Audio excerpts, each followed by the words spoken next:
Hello, I'm A.D. Hobbs, and this is my review of Flight of the Navigator Part 2.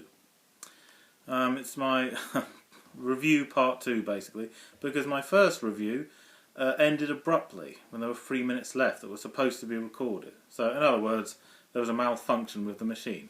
So I thought I'd better explain what happens in the remaining 3 minutes. So, my mission is to say the bit that didn't get shown.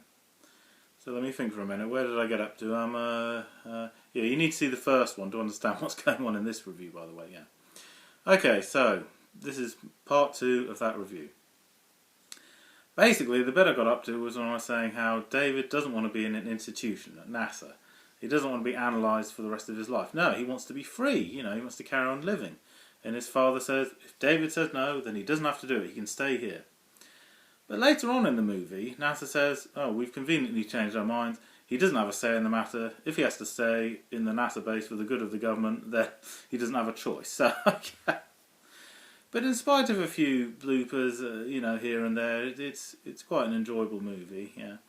Oh yes, and I must say this about the Max, the superior, really intelligent robot. How did he lose the star charts in the first place? Well, he crashed into an electric tower while he was analysing flowers, looking at daisies, and consequently he bashed into the electric tower. The electricity caused a backdraft that erased his star charts.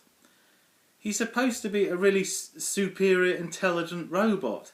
He's supposed to move with pinpoint accuracy. How could he blunder into an electric tower? That's ridiculous. But there we are, you just go with it, yeah.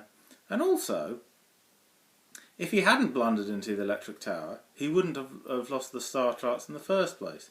Therefore, he would have left David on the planet. Just left him there, yeah, to face the music.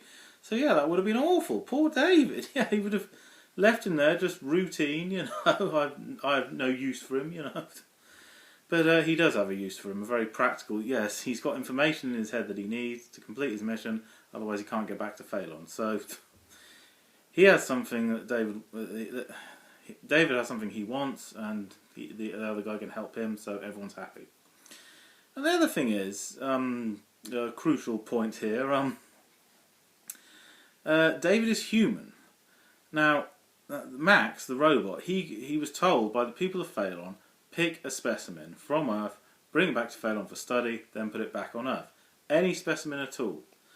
So if he'd have picked a wild rabbit or a wild mouse, then all this palaver wouldn't have happened. It's because he picked a human. That's why there was all this big palaver. That's why the government was involved and took his freedom away, because he's human. If it was a wild animal, nobody would have been any the wiser. Yes, so all the palaver would have been avoided if Max had picked an animal instead of a human.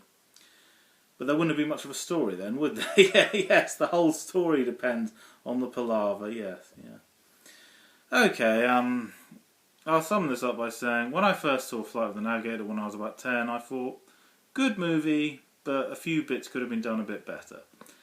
And I still feel that way now. Yes, okay. I mean, a spaceship that can travel anywhere in the galaxy, and all it does is zoom around the world a bit. It would have been better if, in addition to that, the spaceship had visited at least one alien planet and then come back to Earth. That would have been better. But in spite of these flaws, it is good. It has some interesting sci-fi elements. So, if you haven't seen Flight of the Navigator, I highly recommend seeing it. Okay, that's enough from me, and take care.